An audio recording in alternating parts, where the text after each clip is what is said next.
lucky. They had good neighbors. And you had a good neighbor there. Yeah. Collins and... Yeah, Peter and Lynn.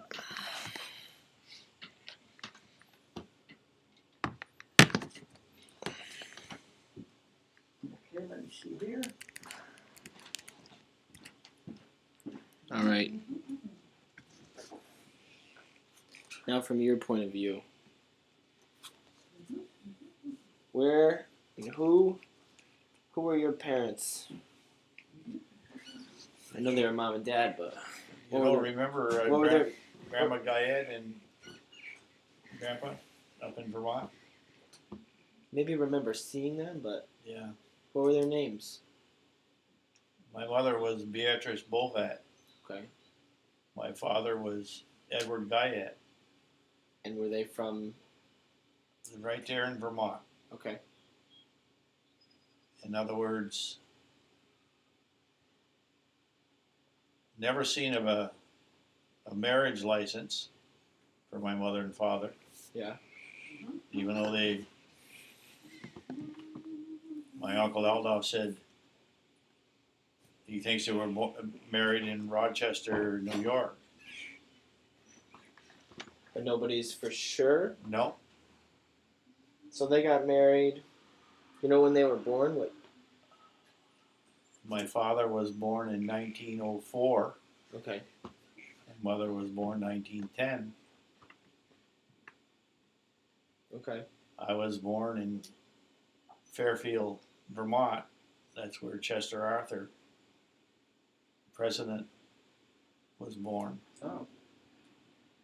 Not too far from where my grandfather had his farm. I was born in the same room that my mother was born in Fairfield. Really? Yep. There's not too many people who can say that. No. And it was in the room in the house? In the house. And the doctor was Dr. Abernathy. I was born 1930. Okay. Do you know how did they end up in Vermont? Who? My grandfather, he had farms. He had 3 farms. He had Stowe, Vermont, and he had 2 in Fairfield, Vermont. That's where I was born, Fairfield. Did they come from? Like, where did my grandfather and grandmother? Yeah. In other words, that was my grandfather was Joseph Bovat, come out of Canada. Okay. And my grandmother was Cora Young, and she come out of Canada. Okay. So did you grow up speaking French? Oh no. English. Always English. Okay. So what did your parents do when you were growing up? Well, my father had all different jobs. He worked at the railroad for 13 years. Because St. Albans had the largest railroad crossing in the world. It was 13 sets of tracks. When you'd go down to the lake on Lake Street, you would go past them 13 sets of tracks. Now there's 1. Really? So you got switch yards and all that. That's Canada, the Canadian National Railroad. Okay. So he was worked at the railroad for a pretty long period of time? Yep. What about your mother? Well, my mother worked in restaurants and stuff like that, but not that much. Uh-huh. And when I went into the service, they ended up coming to Connecticut. Okay. So that's how I ended up. You ended up in when I got out of the service, they lived over on Park Street. Oh, okay. Weinstein. That was right close to where Jermaine worked at Gray Manufacturing. How many kids in your family? How many brothers and sisters? 7. Including you? Yep. And where were you in that set? I was number 1 of all. You were the number 1 kid? Number 1. My grandmother's number 1. Baby Arnold. That's what she used to call me. So you were first. And a lot of them have passed away As kids or as adults? as adults. Okay. In other words, my mother has one sister that's still alive, and she lives in Shelburne, Vermont. Still today? She's 85. Then I got my Uncle Aldolf's wife that lives in a home in Vermont. I mean, she's not in one of these old age homes. She's in one that, Right. you know, and she's the same age as Teresa. She's a little over 86. What do you remember about the house you grew up in? Oh, they had nice houses. Yeah. Yeah, it was nothing like Grandma's. No.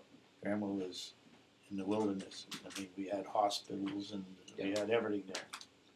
So you had a bigger house. Was it 2 stories? Was it one? Well, during the war, we lived in it was a schoolhouse that was converted, for a house. Which war?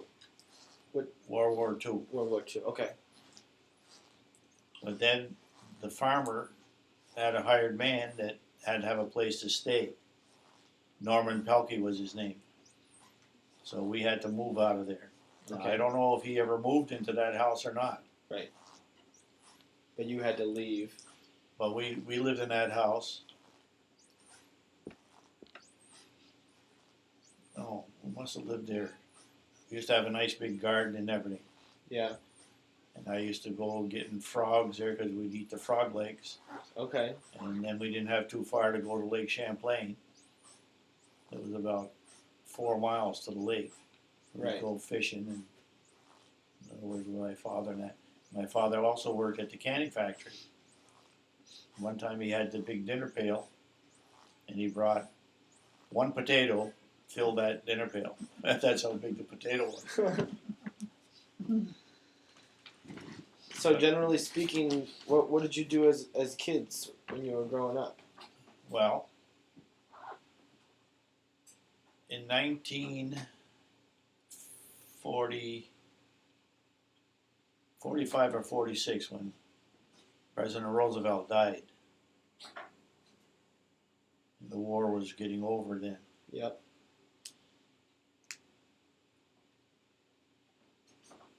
I was 16 years old.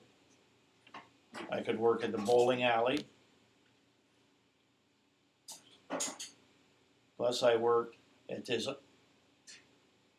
Owls Club. In other words, I was a pin boy. I took care of the alleys and everything. I got 10 cents a string. And it was mostly doctors and stuff like that belonged to that club. Okay. So and then you got good tips and everything of it. And when I couldn't make it, my brother would go there, or I'd get some other kid to go there. So that was when you were a teenager? Yep. What did you do for fun when you weren't working? Well, I played basketball. Okay. That was what I did mostly, basketball. I liked basketball. All right. And with the CYO, we won the championship one year. And in other words, we'd go quite a ways from home there. We'd travel. We'd have the priest's car and a couple fathers and others that would, take the team there. Okay. So We'd go to Bellows Falls, Vermont. We played there, all around. so like on a Catholic school? Yeah, it was a Catholic, yeah. So mostly playing basketball. What about for you?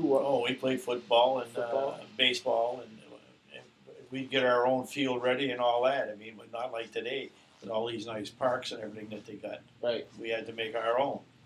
So it wasn't like an organized.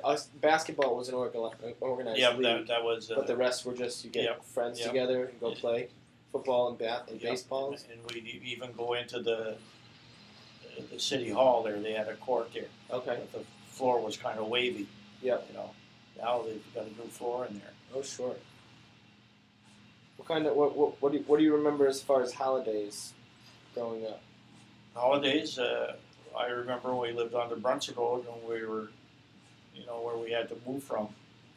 The Salvation Army used to bring the kids down there, and they'd make cocoa and donuts, and we always had good toys. We had the toys were made with metal at that time. Right. They're worth money today if you got any. I've heard. Yeah. And we always got the best toys. Because the Salvation Army, like they liked my mother, and they'd bring the other kids down. And my mother was a good cook, and she'd make donuts and all that. So they would bring the kids to the Salvation Army? The Salvation Army would bring kids from the city down. Oh, okay. See. Wow. So to your house? Yep, to our house. And you'd have like a In the celebration? wintertime, sliding and all that stuff. Huh.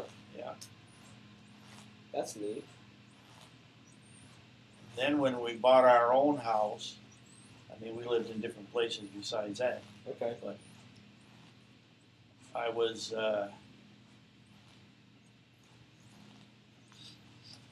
like 14 years old. I think it was 1944. We bought the house on Diamond Street that my uncle used to live in. My grandmother gave the money to my mother to buy that house. Okay. My grandmother and grandfather. So you've moved a couple times. Oh, we moved a lot of times. Do you remember like a really important friendship you had? A really good friend you had growing up? Was it like grandma, where there's a lot of brothers and sisters? Oh, and we always cousins? had. We always had. I call him now. Like I called Alan Barber. He was one of my buddies. And I called Pat Hogan. His brother used to own this house. Oh, really? John Hogan. He was in real estate. He worked with your father. Okay. And Timmy, the guy that cuts the trees, Timmy Hogan, That's their son? lived in this house. Oh, really? Yeah, he had 8 or 9 kids. Huh. Yeah, his father died. He was 85 years old. He also worked at Pratt & Whitney doing the same type of work I did. Okay. So it's a small world Mhm. when you get around to it. Right, it is. Yeah. For your father to know the same person that I knew in Vermont. He lived on Diamond Street. I lived on Diamond Street. Right. So that was one big coincidence, really. Mhm. So you had a pretty happy Oh yeah, upbringing, though. Yeah. You did okay with money, and everybody was. yeah. Because when I worked in the bowling alley, 10 cents a string was a lot of money back then. Yeah. And plus, I worked at the creamery. The people even wanted to adopt me. The guy there. Huh. Did your family ever go on, holidays or vacations? Yeah, they'd come to Connecticut. They'd come to Savin Rock. Because I had an Uncle Lucian Langevin that lived in New Haven, Okay. right near Savin Rock. Oh, so you come down to the water? Yeah, and they had the big park there and all the rides and everything there. That's a long time ago. That was a big trip you would take from Vermont? Oh, we wouldn't go. No. Oh, your family would go? Yep. This Just for your father and mother? this was even before we were born, and we Okay. go there. What about with the whole family? Did you ever go away? Oh, we'd go to Stowe, Vermont on picnics, and everybody would bring the food and stuff like that. What do you remember about school? What was school like? School was good. I went to a Catholic school. That school's not there anymore, St. Mary's. The church is still there. Then I went to Holy Angels for 2 years. And from there, I went into the Army. Okay. So you were 18, I was 19. 19, and you went into the Army? I was almost 20. So that was after high school? I didn't graduate from high school. No. That was Jordan. I went in April, May, and June. Okay. I went in around March. Okay. I went to Fort Dix. Which is where? New Jersey. New Jersey. New Jersey. And from Fort Dix, did my basic training. Oh, I was in the National Guard also. Okay. Yeah. When you were 17. I was 17. So National Guard before you went to the Army. Yeah. Was that a choice you made to join the Army, or was that something that everyone? No, I wanted to go. That was it. I was going to get out of St. Albans, and so I went to Fort Dix, did my basic, and I was going to be a paratrooper. So then I ended up going to Fort Bragg, and for my jump school, I went to Fort Benning, Georgia, and then finished jump school. Ended up being stationed at Fort Bragg. So what made you want to be a jumping parachute? Well, you got $50 more a month for one thing, Uh-huh. which is a lot more now they get. Were you nervous? Yeah, but it was a lot of training, a lot of running, and I could run like a deer. I mean, we used to play the game in the park where one would start, and when he'd catch one, that one would be on his team, and they'd go after you, and I had the whole team after me. They couldn't get you? I could run. I'd take my shoes off, especially. You run barefoot? Yeah. Holy cash. I could run right in a hayfield barefoot. My uncle, I'd have boots on. My uncle wanted to give me a boot in the ass. My uncle held off. My grandmother said he was worse than a kid. We'd have cow pies, and we'd throw them at one another. And what is a cow pie made out Cow shit. of? So that was like a practical joke with each other? Yeah, it was. He'd be after my brother and I, and he'd say, "Come here," you know. I'd take my boots off because I could run. So you knew? Even when they cut the hay, you know how the stubbles are there. I couldn't even walk like that out there now. Yeah. Didn't even bother Right me. over Just go right in there. And you took off your boots because you knew you were going to have to run away? I was going to have to run because they'd run after me. And this is, which uncle is this? My uncle Aldoff, he just died a couple of years ago. So he was a jokester. Oh yeah, he always remembered all the good, but he still talked about it. Uh-huh.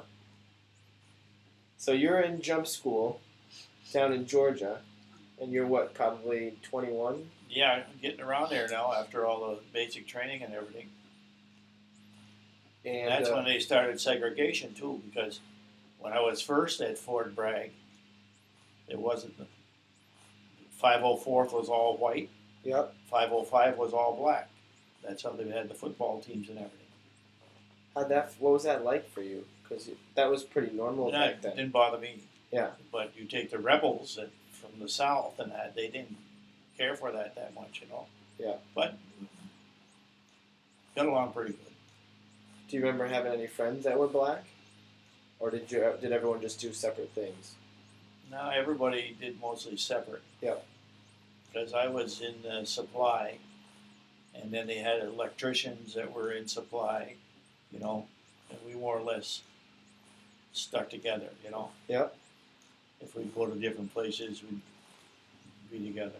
So you're 21 and you're jumping out of planes. Yeah, I jumped 34 times. 34 times. Which is not a lot. Okay. And every time was a practice? Well, Training? my first jump is the individual tap out. You stand in the door with your hands on the outside, and they tap you on the leg. And that's what.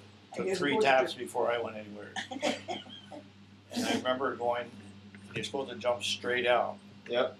And I went with my head down. You got your helmet on, and you got the helmet liner, the helmet, and that's all heavy stuff. And that's all I seen was stars. That's when that chute opened, it really jerks you. Yep. So if my chute didn't work, I don't think I would have pulled my reserve. Right. That I don't know. It didn't happen. So the chute opened by itself? It opens pretty much right when you jump out? You got a static line that you throw as you go out the door. Okay. And that pulls your backpack off, and you pack your first 5 shoots. Yourself? Yep. You've got big long tables, and everybody's in there packing their shoots and everything. And you pack 1 reserve. And these aren't parachuting, like, this isn't, These are no big fancy deals. this is let's get to the ground, right? Yeah. Because you don't want to be in the air If too your long. shoe doesn't work, you're jumping from 1,000 feet, 10 seconds you're on the ground. So you don't have too much time. And if you make a combat jump, you're 450 feet. Because you don't want to stay in the air and get shot. Right. So did you ever get deployed anywhere? No. I pulled my reserve once. I had, because they use those chutes over and over and over. I had a blown panel in the chute, which makes it fall faster. So I pulled my reserve. I got the ripcord still downstairs that I pulled. Really? Yeah. That's the only time I ever had any problem. And what if you hadn't pulled your reserve? Do you think it would have been? Well, I could have got hurt, but your chute falls too fast. Yeah. And that's why I pulled it. You look up and if you see something wrong like that, and if anybody's above you, you tell them to get the hell away, because they're stealing your air. Right. So So after all your jumps, you're then you get assigned to a company, and I was in supply. Okay. That's where in supply. That's where all the rifles and all types of Ammunition.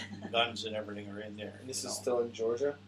Oh yeah, Fort Benning is still in Georgia. Okay, so you're down there and you're in supply. And how much longer are you in the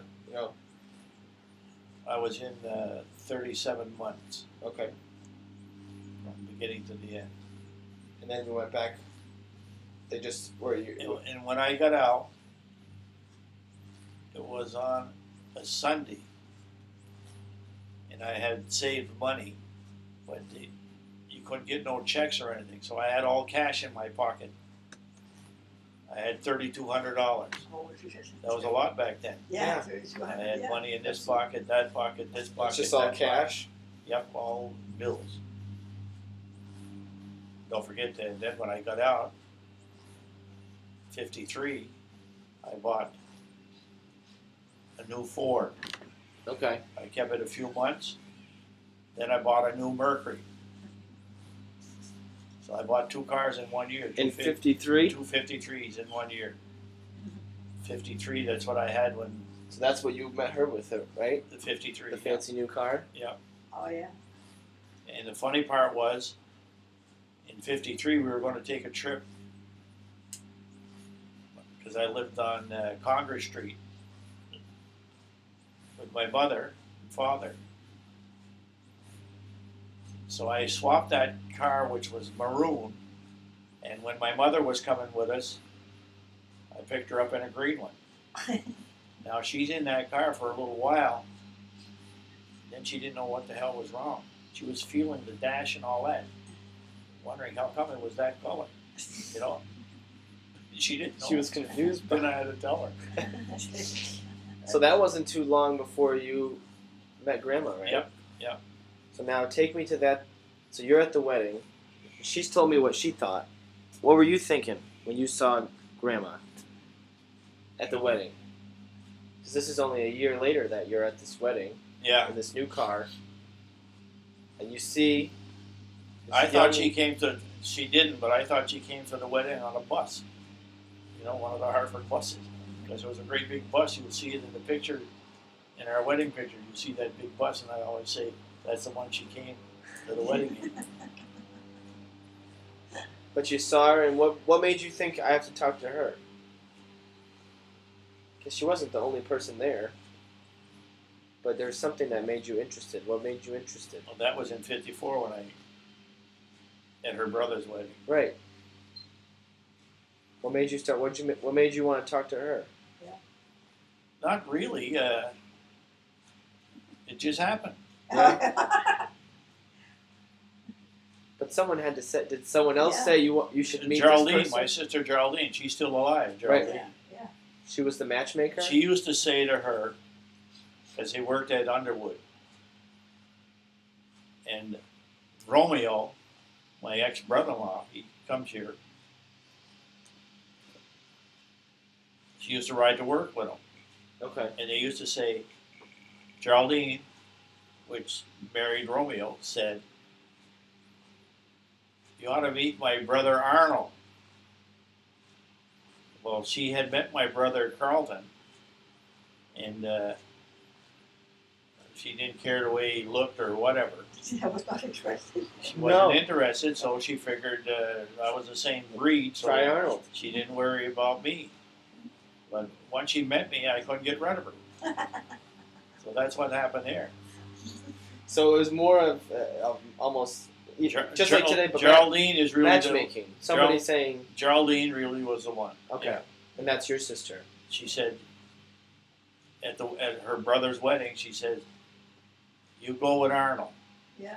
So she came with me. So she had the idea when I sent you. Yeah. Oh yeah, she'd been looking. She was even in the cemetery looking. Like there were dead ones in there. What the hell? And we realized that Grandma's the one that popped the question. You know, yeah, and when we go and see the priest, that's what she said. And I want to see if he's lying. And we were at my brother-in-law Roger and my sister's in Vermont. Right. He's the one that built the house, one house over the other house. The little house was inside the big house. Then he moved to Highgate. Now they live in the Hawk's Nest. Yeah. They pay over $900 a month. But when she said, "Let's go talk to the priest," you weren't opposed to that. No, get it over with.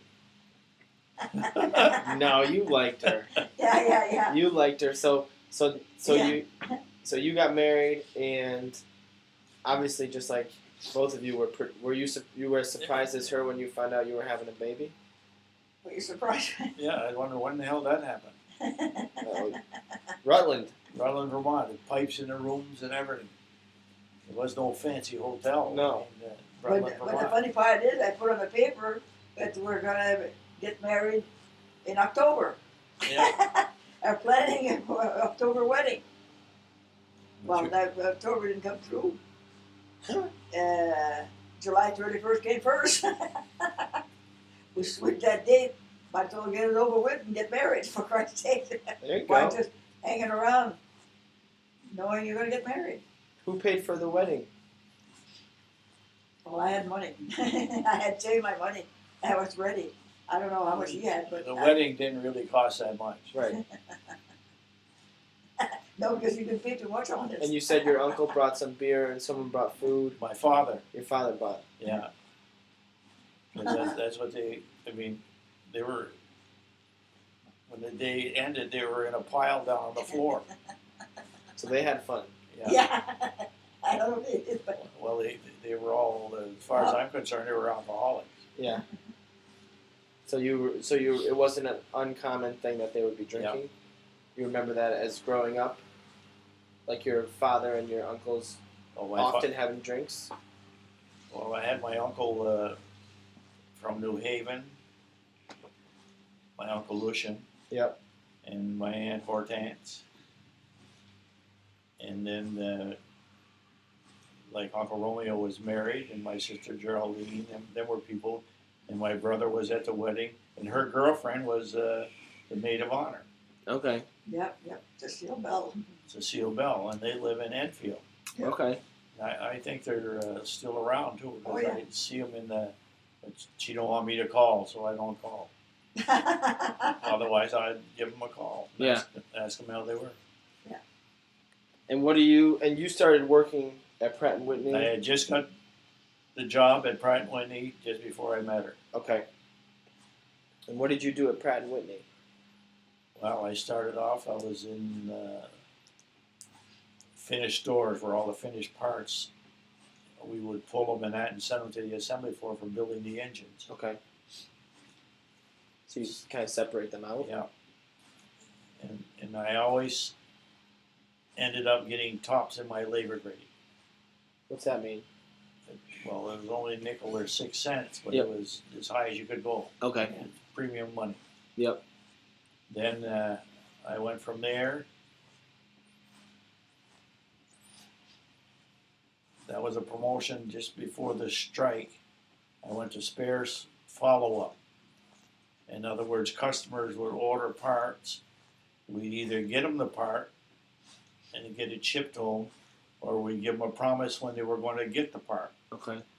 And we had the file there, and you'd go through it all the time. And as it would come so many days before they're going to get the part, you check again, and then you might have to give them another date.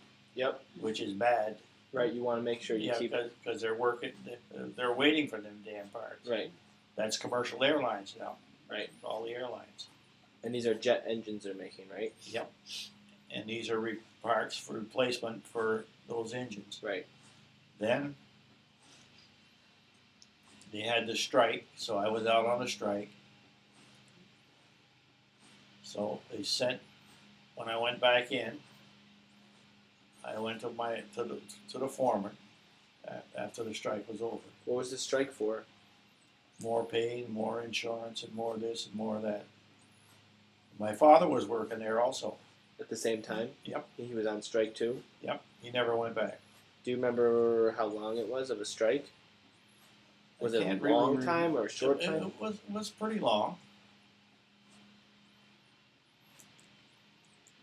So you went. But I can't remember how long.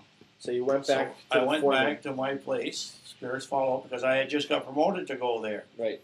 Follow Up. I'd only probably been in there a month or so. And Morris Murray was my foreman. Yep. And the way he was talking, like, send you back to Manchester, where I came out of, finished stores. And I said, hey, I don't care. I liked it there. If you want to send me back there, go ahead. Yep. But I never got sent back. Huh. So after that, I got promoted to dispatching. And then from dispatching, I used to have this guy, Harvey Bray. He was one of the big wheels upstairs. And he'd only call me when he wanted parts. And sometimes I got him parts that I wasn't supposed to get him. Right. You know, he probably only wanted one part. So that must have been in his mind. He said, I always got good service out of, and my name was Eddie Guyette there. Okay. Because in the Army, they screwed it up. They put, instead of Arnold Edward, they put Edward Arnold. Oh. So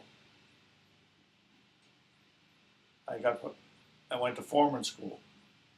And I made foreman, and that's what I retired at, is foreman. What was your job as foreman? What do you do? Well, I worked on the third shift for a while. I had the inside truckers, I had the dispatchers, I had quite a bit of So you were a manager, responsibility. like a manager. Right. Okay. Right. And you had to rate them for raises and stuff like that, which to me was a big bunch of malarkey to start with. Yeah. So what was your perspective? You know, you're working, third shift is like afternoon through the night. Yep, you would only work 7.5 hours. And what do you remember about coming home then? What was it like coming home and all the kids are here? But that wasn't bad. You worked all day. But I didn't stay on third shift that long. Then No. I ended up back on first shift. And Like a 9 to 5? Early to... no, it was from 7 till 3:30. But you always had put extra time in and stuff like that, you know. So you come home at 3:30 or probably come home at 5 later on Well, I'd stop and get a few beers. after work. Yeah, Do you remember where you'd go? I'd go to South Green. Uh-huh. And I did that when I was a dispatcher too. Is that in Hartford? East Hartford. East Hartford. East Is Hartford. it still there, huh, do you think? Yeah, but it's nothing like it used to Oh, be. yeah. You used to have, before when I was into dispatching, my parts would have to go through Charlie Reardon. He was a foreman of inspection on parts. Okay. And I had, as a dispatcher, you had so many parts that you had to follow. So we'd have a meeting about when you're going to get this part delivered and that part. And the guys would say, well, Eddie's got all the tables with his parts on. We can't get ours to be inspected. Old Kenny Averill, he was an old timer. He was crying about it. Yeah. But I knew Charlie, and Charlie took care of me. Yeah. that was a story there. That was funny. Joe McKay used to laugh. He was my lead man. He used to laugh about that. So you were liked at work. Yep, You were very good, much. good people person. Yep. That's good. They all liked me in inspection, and which was good. And was that just something that came because you were good with people, or were you always thinking you knew who the people up top were and you made sure that you were always doing well? Well, I also, like we had, I belonged to the Elks Club. Yep. And Tony Maslick, see, I was in Area 1, and he was one of the foremans in Area 1 on machining the parts, and he'd be running parts that we needed, you know. Okay. And plus, I'd go to the Elks, and same as Joe McKay, and we belonged on the bowling team, and Tony was a good bowler, but he died young. He used to call up and say he was sick, and guys didn't believe it. But after he ended up dying like he did, Yeah. it wasn't so funny. I let him know too. Yeah. Right. Yeah. So She met him. We went to his house and Which one? everything. Who? Tony Masley. Oh yeah. Him and his wife. So for the most part, was it, you'd get off of work, and would you and some of the other workers go to the Yeah, they'd be already there, some of them. So you'd go meet up with the guys at Yep, and have a few beers. and have a few beers and just kind of do. Then you could drink a few beers. Today you'd get arrested. Right. For drinking, because they watch closely. There they didn't bother you. So you had some beers and you'd go Yeah. home. The nice big tub of beer was 25 cents. So what time would you get home usually? So sometimes kind of late. My wife don't like that. What'd you think about that? I don't like that at all. No? Did you tell him? Would she tell you that you should come home sooner? No, I can't remember really now. Nah. I She took it might, for granted. I guess I knew he's going to win anyways. she might complain a little bit, but Yeah. like water off a duck's back, you know. So what did you usually do when you were home with the kids? Or say, did you have weekends off usually? Would you work Monday through Friday? Well, most generally you had because once you got into salary, they'd want you in there, but they didn't want to pay you. See, so you weren't dying to go in there on a Saturday, but once in a while you'd go in there. Yeah. So on the weekends, what would You had to make a show once in a while. Yeah. So what would you do on the weekends with the kiddos? Oh, we'd go to Crystal Lake, and we did a lot of crazy things. Go to her brother.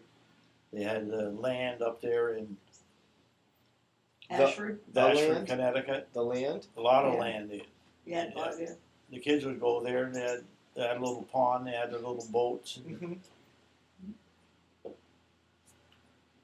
And what do you remember? In Crystal Lake, we'd go to Crystal Lake. That's a place we went to quite a bit.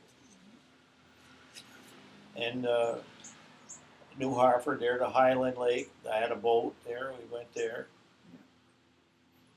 One time she had the trailer there, and she went somewhere with it. I got And then she couldn't turn around. I couldn't back up my trailer. What the hell she was doing with that trailer, I don't ever know. So what did you have to do? Go bail her out? No, she got somebody to help her. I forgot just about how to. Their brother Henry had a boat, and he'd be up there, and we water skied. And Where was this? Where's Crystal Lake? this was Highland Lake. Highland Lake. Where's Yeah, that's in New Hartford. New Hartford. Okay. Yeah. That's near Winstead. So you take the kids. So usually it'd be trips to the lake. That was Did you ever go on a trip? A big vacation anymore? Oh yeah, we'd go to Maine there. Like your father was catching fish on the dock there, and you had to watch the seagulls. They would come steal the fish. They were flying all around there, making their noise, and they used like a dart on there to catch them. And they were catching a lot of them. That's one of the oiliest fishes anyway. It's a good. It's shaped like a tuna. mackerel. They were about that big. So you'd go fishing in Maine. That's where Henry's land, right? Yeah, her brother had land up Yeah, there. but, yeah. But this guy that worked with me, George Lingley, had a place there that we stopped, and Gary, your father, had went ahead of time, and he was up there. Thought I seen something crawling there. Probably. So what you would say about your, you're working and you're moving up in positions and you're doing well. And So that's where I retired. did you feel like that things are going really well? Yeah. You had the kids. Oh, then they got the golden handshake, and that's when I got out. Yep. What's that? So that's retirement? Yeah. What And I was going to be 62, so it all turned out good. What's the golden handshake? Well, you'd get a year and a half of your pay. You had to take it before January 1st. So I got out of there. All Fool's Day was my first day off.